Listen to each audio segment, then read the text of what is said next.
Let me, before I start, just make a plug for the journal that is published by the New College Communities called Case. I'm particularly proud of this edition's front cover. It's on the bookstall. We've worked hard to address contemporary issues in Australian society. I'm very proud of this edition. I think the material in here is remarkable, as it has been for many, many, many, many years. Last September, my wife Ruth and I were able to visit Denis Alexander and his wife Tina. In fact, it was the very day that our first grandson was born, and I'm pleased to have my whatever they are, the other set of parents here this evening. Champagne was consumed on that evening, and with some glee, Denis Alexander showed me this book that he'd been working on with Professor Alister McGrath. Those of us who publish know how excruciating it can be to produce a book, and Denis was filled with glee that this thing had been finished and he could give me a copy. All of my adult life's been working in engineering. Most of my colleagues have been dismissive of faith and, in fact, often embarrassed by mine. And I think I'd have to say the appearance of the new atheists in the early 2000s further entrenched their position that faith was for the soft-headed. But this book is fun, I believe. It is very college, as we would see college here at the University of New South Wales. It's subversive, it's cheeky. So I was delighted when Denis put me in contact with Professor McGrath, and we started planning this event. And as you can see inside the first few pages, I strongly endorse this book as an important academic contribution, but that doesn't mean that academic contributions can't be fun. This book is fun. We're greatly honoured tonight to launch this book here in Sydney and to hear from one of the editors and one of the contributors. And now I'm going to go through the process of introducing them both now. We'll invite Professor McGrath to speak first, and then I'll invite the Associate Professor Irving Stonebreaker to address us after that. So, by way of introduction, Professor Alister McGrath was an atheist as a teenager. He discovered Christianity while an undergraduate student at the University of Oxford, and has spent the rest of his life exploring its rich themes and their wider impact.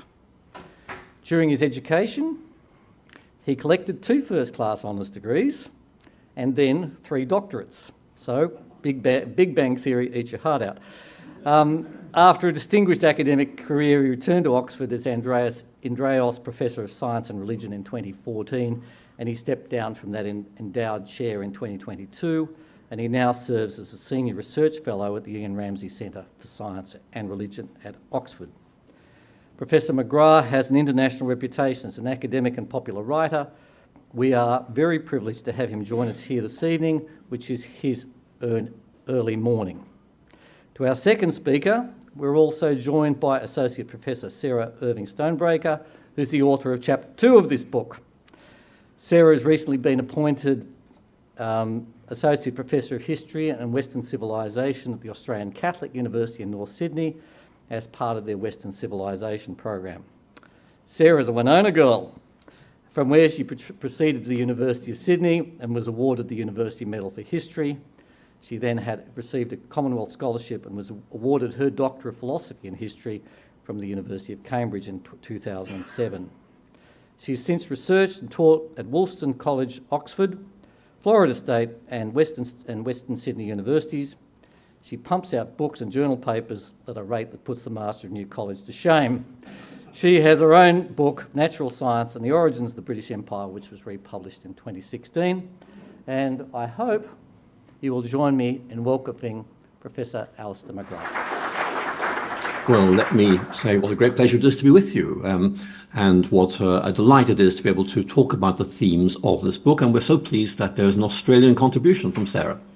So let me begin by asking this question. How did this book come about? Well, Denis and I discovered that lots of people were coming to see us, very often younger people who are in effect telling stories of wanting to know more about science and faith, or wanting to study Christian theology. And when we asked them a bit about why do you want to do this, the story that came out was this.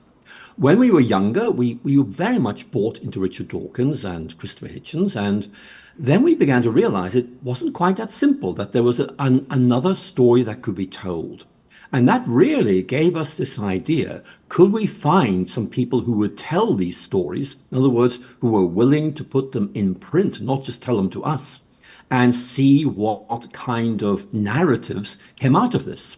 And really that is what this book is all about. It's 12 stories of transformation, gradual disillusionment with Richard Dawkins and the New Atheism, and reasons for moving from atheism or whatever to either sympathy towards faith or full-fledged embracing of faith. So it's very interesting in many ways. Denis, Alexander and I don't really play a prominent role in this book at all. I wrote a brief introduction. What our real role is to showcase these speakers, and they are very, very impressive. We've sent Richard Dawkins a copy, by the way. We have yet to hear from him, but we look forward to that when he's able to read it and think about the arguments that are set out there. So what is so interesting about this book? Well, I think what we see here are a series of people telling their stories, not just giving us arguments, but rather saying, here is how my life was redirected, was changed, how my initial assumptions were upended, overturned, and beginning to realize that actually, A, the new atheism was rather less interesting than we had thought, and also rather less truthful, and B, that Christianity turned out to be extremely interesting and resilient. So there's a very strong human interest to this book. It's all about people changing their minds. What made them change their minds, and that's important. The reasons they give are really significant. But for many readers of this book, what really stands out is the narratives, the stories of gradual disillusionment, disappointment with the new atheism, and rediscovery or discovery of the Christian faith. Now, to me, that's very exciting and very important. I'll talk more about that in a moment. But I think we need to make our point right at the beginning of this, and that is that actually new atheism has faded away, and rightly so. It was a kind of one-trick pony, we would say, here in the kingdom. It critiqued religion very aggressively, very flamboyantly, had developed some wonderful slogans, but actually its intellectual foundation is really very weak indeed. And that, I think, became abundantly clear in the decades following the publication of The God Delusion, God is Not Great.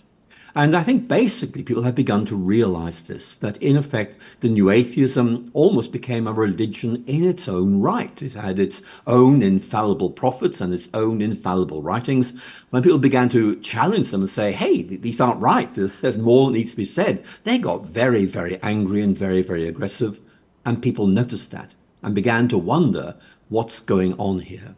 Nowadays, the movement really has just faded away altogether. It's received a lot of very negative publicity and basically has ceased to really have any real traction on people. I do a lot of speaking in British high schools, and very often now I will have to explain to high school students who Richard Dawkins is, because he's faded so much from the public domain. But what I want to do now, if I may, is actually focus on the essays, the contributions, the testimonies, if you like, that we find in this book. And again, as I was saying, these are very interesting. They are very well written, and they are vibrant with personal engagement, with the excitement of discovery. And that's really, really important because it makes these papers really easy to read. And I think that there are a number of common themes that stand out from this book. I think they're really interesting to consider.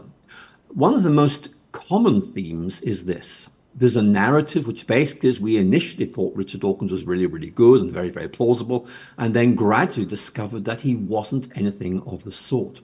So this narrative of disillusionment, disappointment, very often very well told, with lots of telling examples to help us understand why this disillusionment set in, is a major theme. It's one of the reasons why this book is so readable. And what we're finding here in the United Kingdom is there are many people who come up to Denis and myself and would say something like, that's us, you have captured the mood. That's the way we felt about the new atheism. We thought it promised the world, and it ended up delivering, well, very, very little indeed. So that, I think, is a very important theme. This book is intensely readable. It tells the story of people who began in one place, ended up in another, and it tells those stories in very meaningful ways. But we find some intellectual arguments standing out.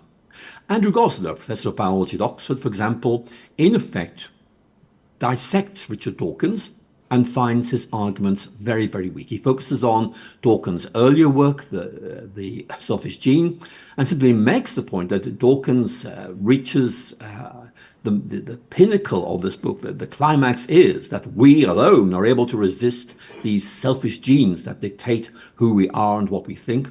But as Andrew Gosler points out, the whole argument of the book up to that point contradicts that. It is an incoherent and inconsistent work. And Gosler does a wonderful job of deconstructing Dawkins, both in terms of his biology, but more important in terms of the implications of that biology.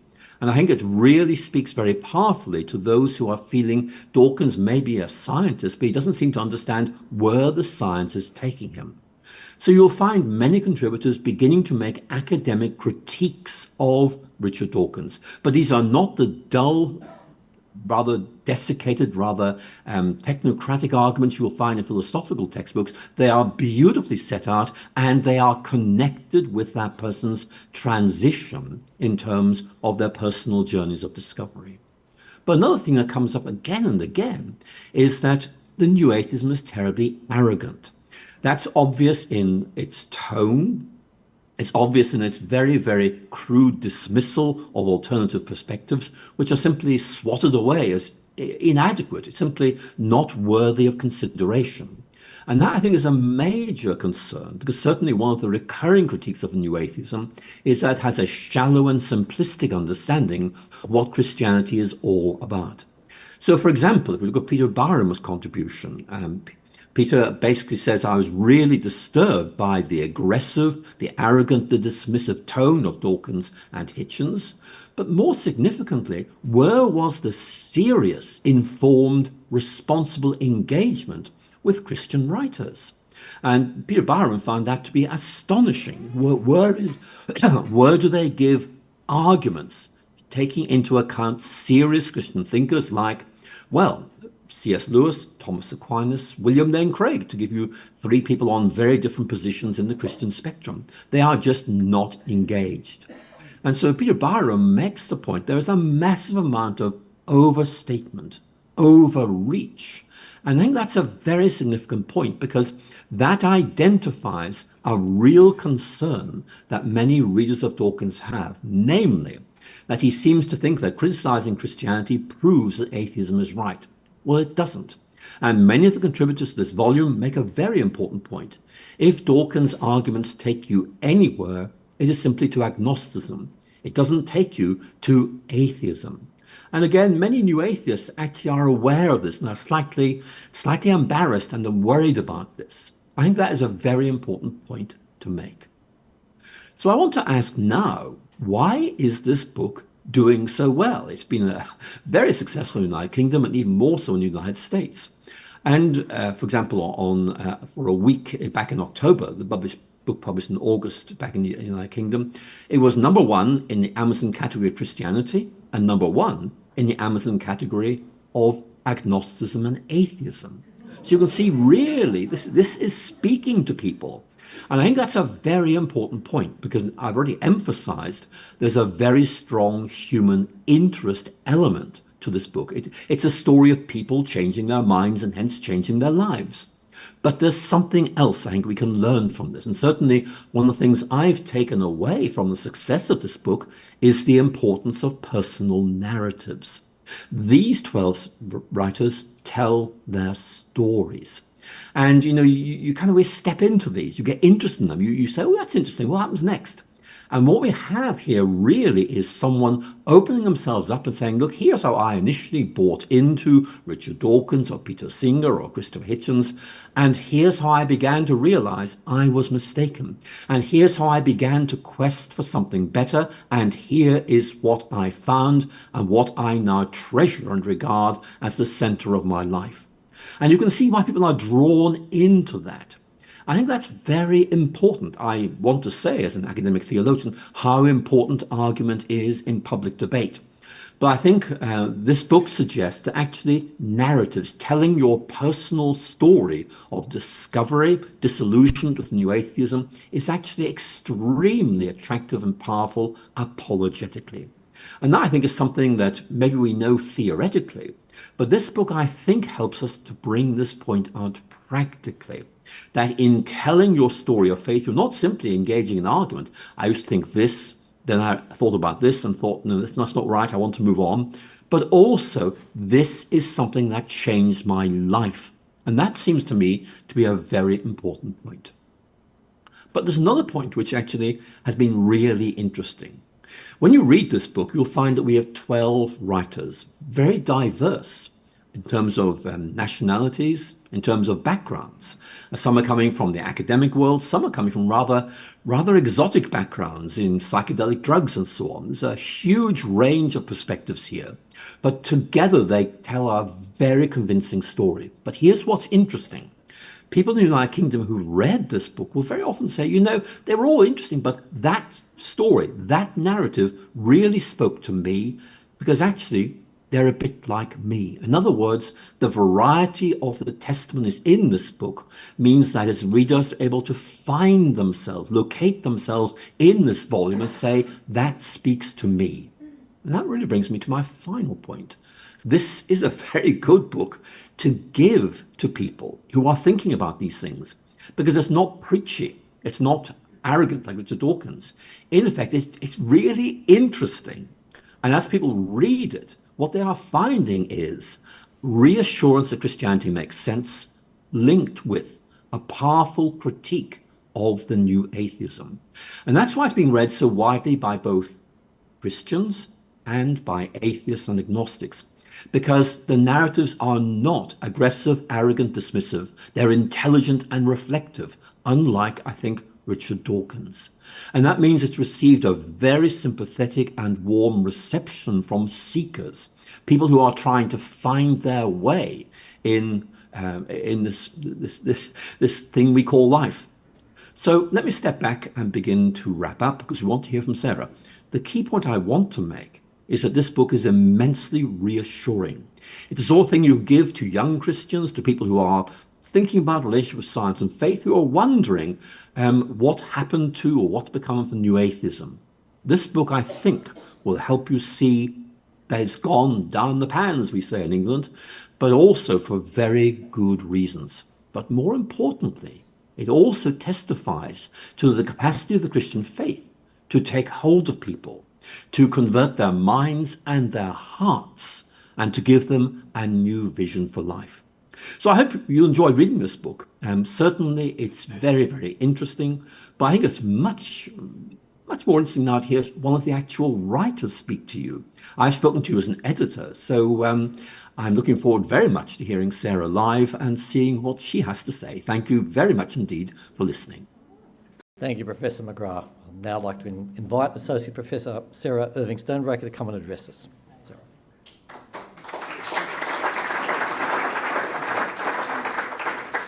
Thank you very much, Bill. Thank you so much, Alister.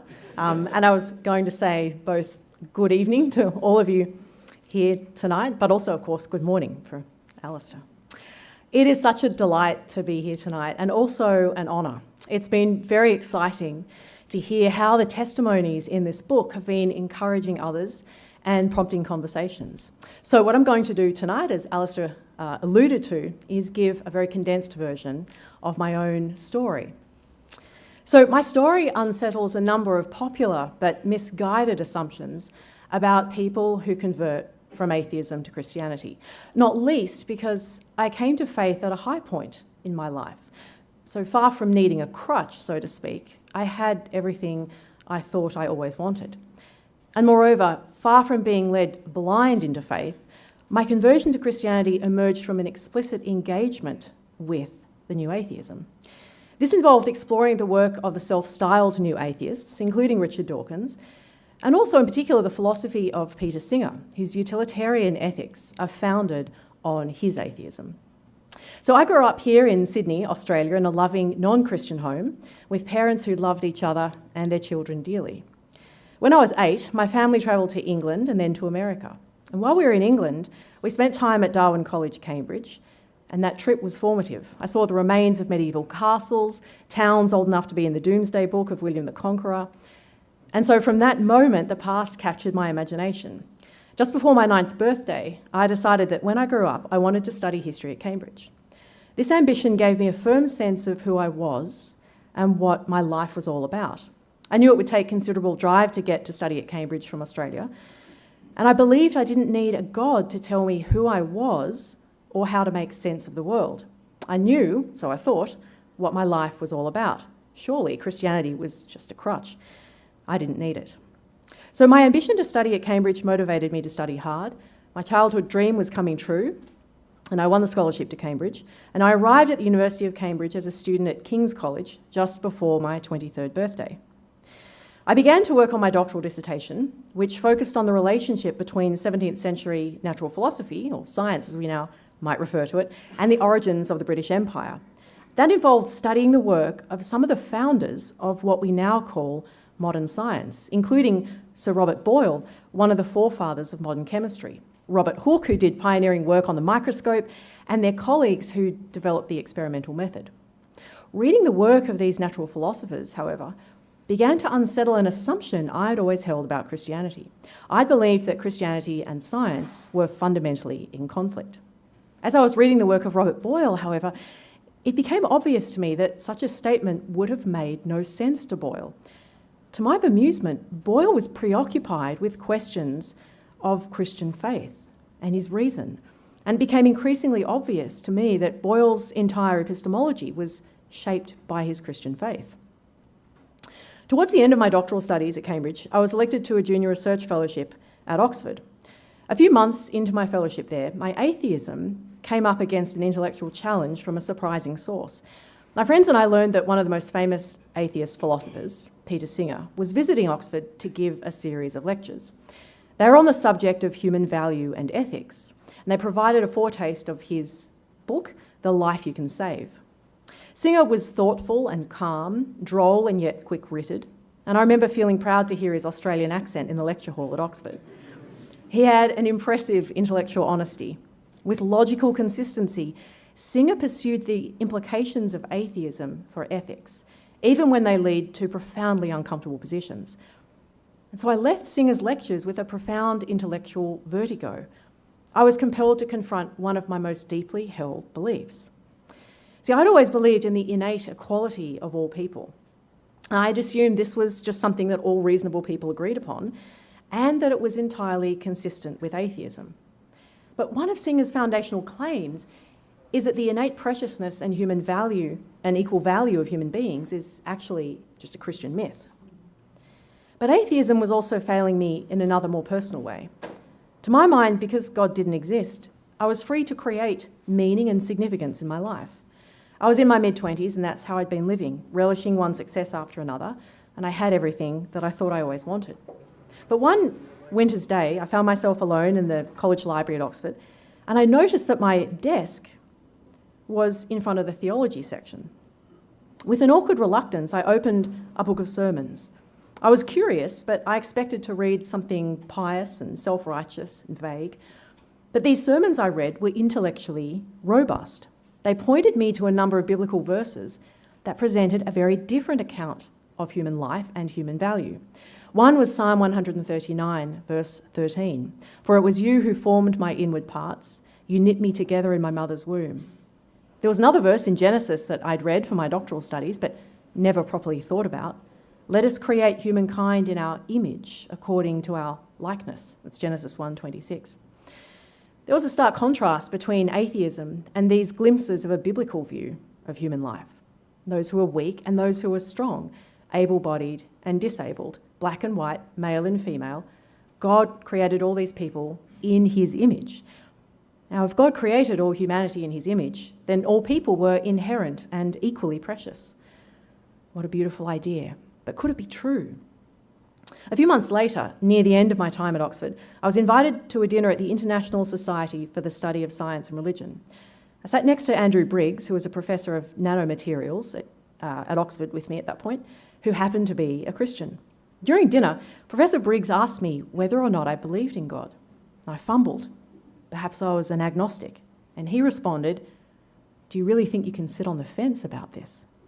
That question made me realise that if issues of human value and ethics mattered to me, the response that perhaps there was a God or perhaps there wasn't was profoundly unsatisfactory.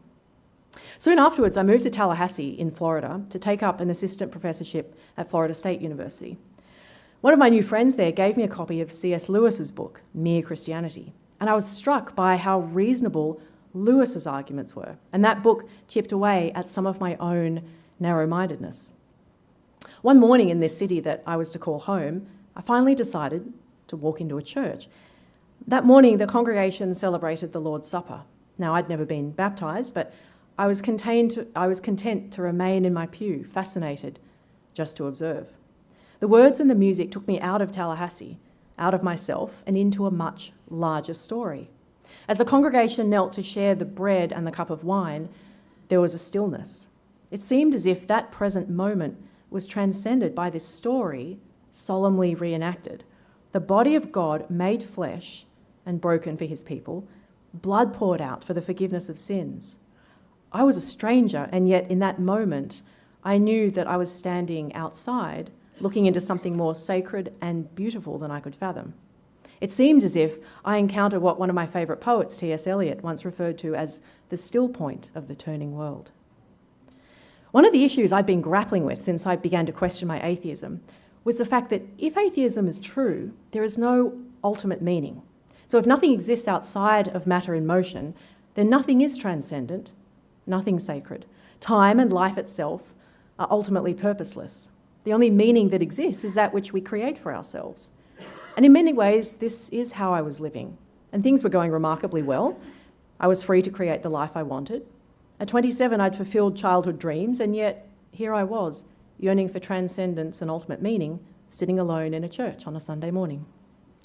Atheism couldn't provide adequate answers to the big questions, and it couldn't make sense of what I saw as a historian and experienced of the human predicament, of living in a world that doesn't satisfy our deepest longings. What had once seemed a courageous and exciting responsibility to invent my own meaning in life was now appearing desperately shallow. Hearing about God who poured out his blood for the forgiveness of sins, who promises to remake the entire creation and redeem its brokenness, and witnessing these people taking part in this ancient liturgy seemed to lift the veil on my way of life. There'd always be another fellowship to win, another book to write. I knew it well. The quest to create my own meaning had merely plunged me into a relentless cycle of achievement.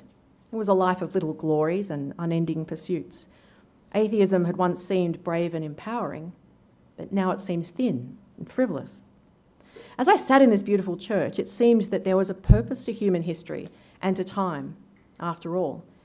There was an ultimate story about a God who created humanity and who, after we rejected him, pursued us by inhabiting time and suffering. Through his death and resurrection, he began setting right the entire creation. This story was challenging, and yet it was also compelling. It seemed to make sense of human history, with all our suffering and striving, and it also seemed to make sense of my own condition. But there was something else. During the liturgy of the Lord's Supper, I encountered God as sacred. You see, as an atheist, my universe was flat, as it were, without anything transcendent, nothing beyond this life. But here in church, I encountered the reality that Christianity is not just intellectual, not just a set of truths that can be expressed as propositions that you either assent to or not. It is partly that, but here in church it was clear that Christianity was not just a set of ideas. The liturgy invited me into an entire way of life, to be part of a new creation and of a people who God formed in history. The more I learned about God's love for us in Jesus, the more I found myself overwhelmed. I realised that God had always known me, always loved me, and that he wanted me to stop running after everything else in life except him. I also realised that I was a deeply sinful person in need of God's forgiveness. I'd lived a life rejecting God, arrogantly ridiculing and poking fun at the very idea of God. And yet God showed me grace. He gave me this grace at the horrific cost of taking the punishment that my sin deserved onto himself in Jesus. Now, there's much more to this story of coming to faith, but in short, I came to realise that I believe the Bible's explanation of who God is and who we are. And I wanted to follow the God who made me and loves me and died for me. So one night I knelt in the closet of my apartment, and in prayer I admitted that I'd lived a life turning away from God, but asked Jesus to become my Lord and Saviour. This was not because God would enable me to avoid suffering or disappointment, or that I would achieve all my dreams, but rather because God himself is life, and life with him is life with abundance. My favourite verses in John chapter 10, verse 10, is that I came that they may have life and have it abundantly. So part of my own path toward the Christian faith has been recognising that it is not only true, but also good and beautiful. Regardless of what you have done or how you have lived, the invitation to be reconciled with God in Jesus is for all people, black and white, male and female. It is for all races and classes. It is an invitation to be part of a historical people, and this invitation is for you. Thank you for giving me this opportunity, and I'm really looking forward to, I think, answering some questions with Alister.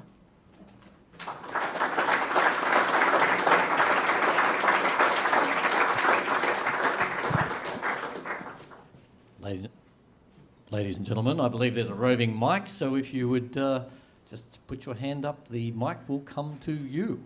And we're down with Chris here in the front row on this side, and then we're with Andros. I met Andros a bit earlier.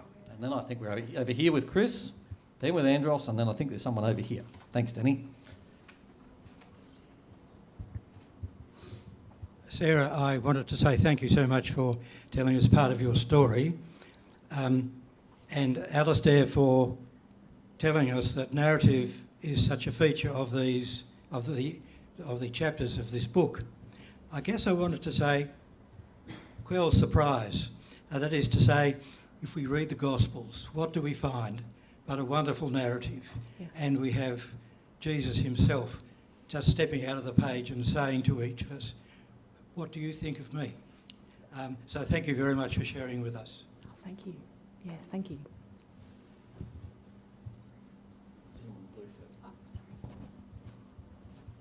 Thank you. This book sounds interesting, but my question is on it's 12 people that have written all the narratives, isn't it? Yes, yeah.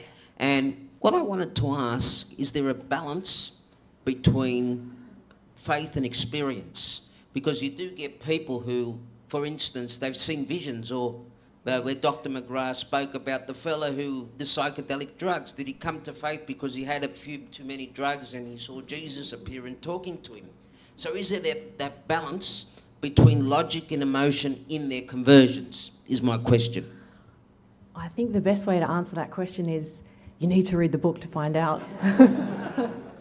I'm sure there is, and perhaps Alister, as one of the editors, might address that question more directly, aside from encouraging you to read the book to find out. I'm very happy to come in here. The answer is that we have a very wide range of contributors, geographically, I've mentioned, but also in terms of where they're coming from. And certainly we have some contributors who in effect are taking a very experiential approach, in effect saying, look, I wanted something that would satisfy. I tried this, it didn't work. I tried this, it didn't work. And then having read Richard Dawkins and realizing he didn't work either, I thought, let's try Christianity. Richard Dawkins rejects it, but it looks to me as if it might be better than I think. So in effect, we have a wide range of approaches here. We're not simply talking about different voices in the sense of coming from different parts of the world or different backgrounds, but actually in terms of the way in which they are thinking, the way in which they are approaching life. Some are saying, I want something that makes sense of the world. Some are saying, I want something that satisfies, that really quenches my deepest longings. And some are saying, I want something that gives me an experience of authenticity. And of course, in all cases, they are not reducing Christianity to these things. This is the way in for them. And then once they're in, they begin to grow and experience the full richness of faith. So the answer is, yeah, they're all there. And that's why so many people say, hey, that's the guy who's talking to me, because they're coming from a place which actually resonates with where that particular person is. Thank you. Obviously, recently there's been a bit of a shift in secularism and in the perspectives of non-Christians away from disbelief in God because belief in God doesn't make logical sense, and more towards disbelief in God because they don't believe God is morally good. Obviously, Alister, you commented on how there's been far less interest in the new atheists and their perspectives. How much of this do you think is down to the fact that their arguments are largely being proven to be flawed, versus how much of it do you think is because of that secularist shift away from logic and towards morality? Well, I think that's an excellent question. So let me begin by saying I think you're right. There is this shift that's going on. What I think people began to do when they engaged New Atheism is to challenge its critique of Christianity. I tried to broaden that debate by saying, what are you offering in its place? Tell me what you think so I can critique what you're offering. And actually, they weren't really very good at that. They were all over the place. But I think you're making a very important point. If you're critiquing Christianity from a moral standpoint, well, what I want to know is, where does your moral values come from, and why do you know they're right? In other words, what is your transcendent ground that enables you to say, this is not just what I think, it's not just my personal taste, this is right, this is what good is all about, and hence I can critique God. And that's why I keep reading C.S. Lewis, because Lewis used to think that. Lewis, as I'm sure you know, was an atheist to begin with and critiqued God because the world was such a mess. How can we take God seriously? But he then began to be much more self-critical. Where am I getting this idea of good from that I can say God is not good? And of course, the real problem he realized is that without some transcendent grounding for his ethics, it was simply a matter of personal taste. Didn't bring him to faith, but certainly made him ask some very hard questions. So for me, your very good question really shows how the debate has shifted. I agree with you completely. And shifted to what the grounds of goodness are. And I can assure you that's a matter on which Christians can speak with great authority, because it demands a transcendent basis if we're going to talk about good rather than just what I like or what I think. So that's my brief response to a very good question.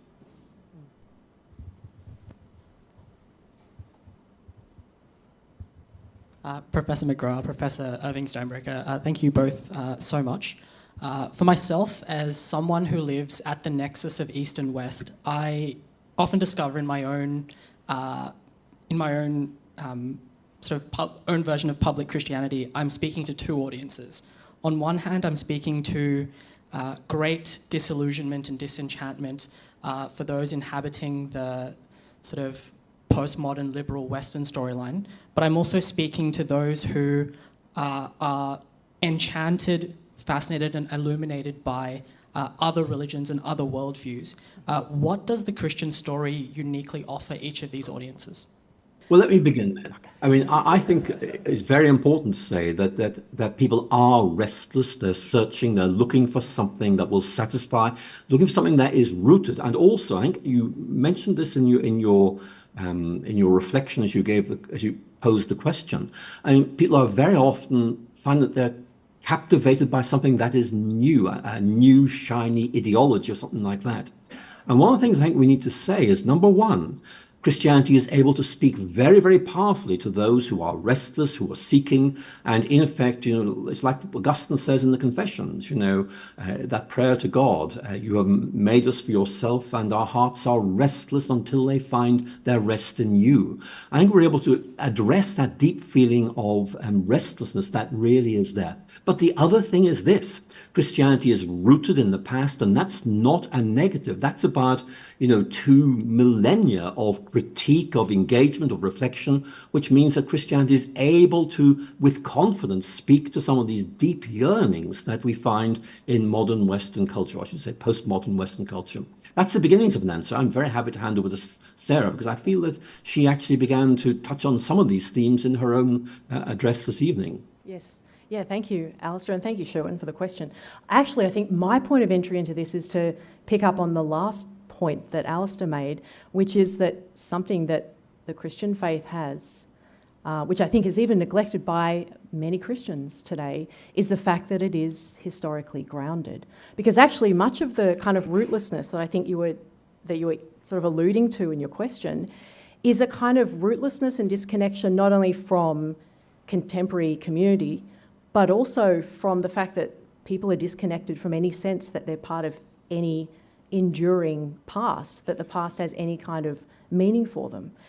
And in this kind of world in which, my term for this is that we live in a completely ahistoric age now, in which we actually our contemporary culture has lost the ability to even make sense of the past and why it matters. And the church, as a historical people, and God's work in history, like as a God who acts in history, is a way of speaking, I think, into both of those groups, because it is a historical truth, so it appeals, I think, to the people who are disillusioned about truth and feeling a kind of disconnectedness, but it also appeals to that second group that you talked about, the group that are kind of searching for something transcendent, because here is a transcendent God who becomes flesh and who acts in history. In the middle of the back there.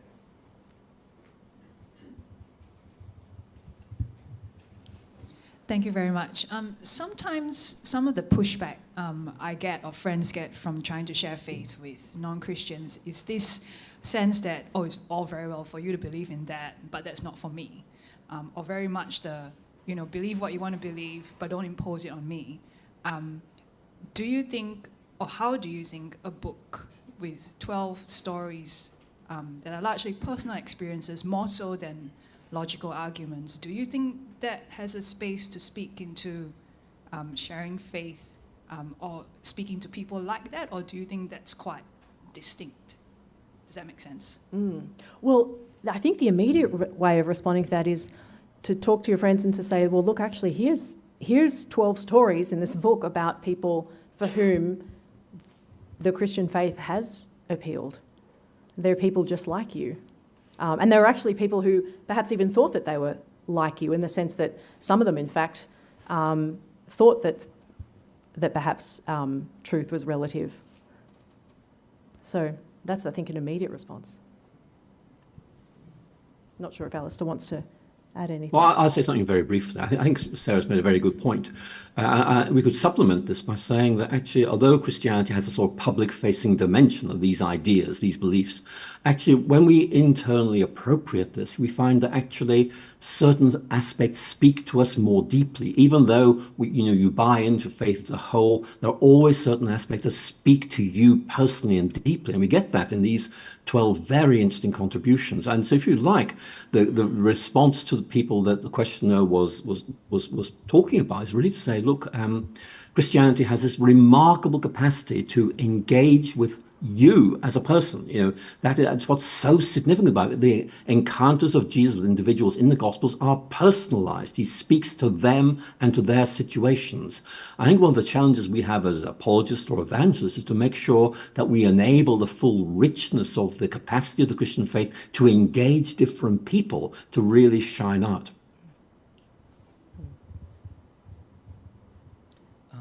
I had a question for Professor McGrath.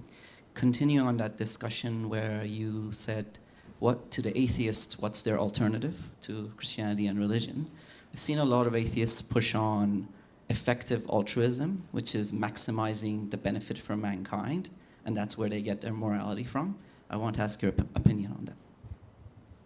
Well, I'm so glad that they've picked up on this aspect of the Christian faith, because that is part of the Christian understanding of what we are meant to be doing as Christians. And I think that in effect it's about loving God and loving your neighbor.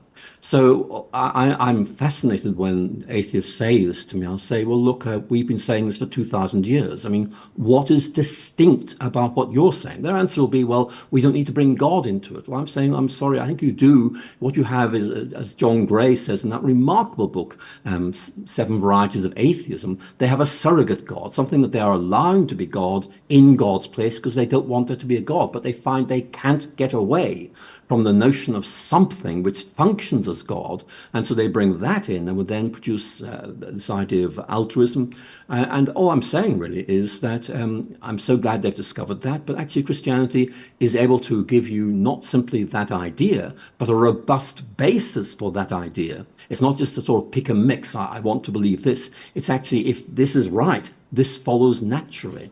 So for me, Christianity is able to say some very interesting things to someone in that position. Hi, thank you so much for sharing all that you both have. It was very encouraging and convicting to think through. But yeah, I was wondering, what were the most unexpected challenges or aspects you faced as you put together this book? Yeah, I'm interested to hear from both of you if you're happy to share. I'll go first, and then we can bring Sarah in, because I can talk about this in general, but I think Sarah will say some very interesting, more specific things. I think we chose these people because they were there. They had very interesting stories to tell, and they were willing to tell them. I think that's very, very important. There are many people who didn't want to tell their stories because they felt that this might create some difficulties for them. We had to respect that. But certainly in putting this book together, one of the things that we noticed was that in focusing down on these 12 people, we were actually engaging quite a wide varieties of issues, concerns, engagements, worries about Christianity, worries about atheism. And actually, that's one of the reasons why I think we were so delighted by the way in which readers of this book picked this up and said, look, I read them all, but that one really spoke to me because they're very like me, and I think I can learn from what they said. So if you like, I think the sociological diversity here really is helpful in making this book very accessible to a very wide readership. I think sometimes when you put the collection of essays together, they are quite samey. You know what I mean? They kind of way seem to speak to the same people and talk about the same things. These have a richness, which I think really is very encouraging for Christian readers to discover, but also I think speaks to a much wider secular readership who are thinking, hey, that person sounds like I am now. Maybe I could go down the route that they have followed. Yeah. Just in terms of writing my chapter, to be honest, it was the decision to, in an academic, sort of more scholarly context, be very public and open about my faith. Yeah, and to be honest, in humanities academia, that's not an easy thing. And it's something I, think through and pray about and do very imperfectly. But what this book did was mean that, I really was putting pen to paper and sort of being out and proud, to use as an evangelical Christian. And that's difficult, yeah. Last question. Thank you. Just a question for Dr. McGrath. Now, I heard Richard Dawkins make a statement. I might be getting the statement inaccurately or giving you a garbled version because it's such a long time ago. But I heard him being interviewed, and he said he had difficulty with people who sort of like couldn't find aspects of what they thought God was and shoved it up in the carpet, like, what the priest used to tell people. I think he was referring to what priests used to tell people years ago, it's a mystery. Not supposed to know that. So Richard Dawkins actually had a problem with that, and he was quite critical in that interview. Does the book sort of address something like that as well? There are one or two writers who touch on that, but I will touch on it now because it's a very good question. I think it's worth looking at. Certainly Dawkins is very critical of the idea of mystery in Christianity, saying it's just in effect hiding behind words. It's saying, you can't say anything because it's a mystery. If you read Richard Dawkins, what you will notice is in some of his more recent writings, going back to about 2015 or something like that, he in effect says, look, we have to recognize that the human mind can never take in fully our world because the world is a mystery. Our minds are just not big enough to take it fully in. So Dawkins is quite happy to use the word mystery to refer to something that is so big that you cannot properly take it in. And my response would be, well, actually, that's really what Christians are talking about when they talk about the mystery of God. God is so great, so wonderful, so amazing that human language fails. Our minds simply can't really take this in. I mean, the word glory really has this sense of heaviness or vastness, which means we can't really take it in. So I think what I'd want to say is that in many ways, when Christians use the word mystery, they're not saying we're trying to hide something. It's simply we are in the possession of something that is so rich, the unsearchable richness of Christ, which is very, very difficult to explain, but is also inexhaustible. There's always more to discover. And so the Christian life, if you like, is about discovering more about this richness of God and being able to build that into our personal faith. So I think Richard Dawkins here is echoing what a lot of atheists think, which is that Christianity kind of hides behind words or something like that. It doesn't really. What it's saying is words are not good enough to express the rich vision of reality that lies at the heart of the Christian faith. And whether you use the word mystery or not, I agree with that. And that's why I would say in response to Richard Dawkins that if he doesn't use the word mystery, it's because what he has is so shallow that it just doesn't really raise any intellectual challenges. That the whole point about Christianity is it offers this rich vision of reality, which is difficult to put into words. And for me, that's a problem I'm very happy to live with, because the richness, the depth is there. And that's why Christianity is still here, because it has something at its heart that is going to stay. Thank you.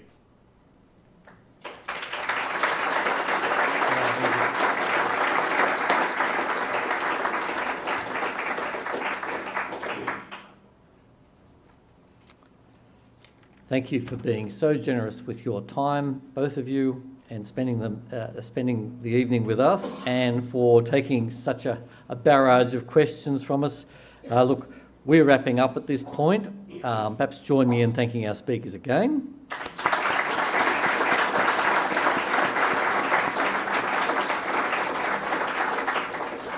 And I think, sadly, Professor, you unable to sign copies of the book for people this evening, but I am sure Sarah would be very happy to do that for you. Let me, as we wrap up here, please continue to enjoy the evening together, but let me direct you back to the bookstall if you'd like copies of the book. If you want to get a special signed copy, this is your opportunity to do so. I'm just going to close and say thank you for joining us this evening, and please come and visit us again. It's wonderful to have you here. Thank you.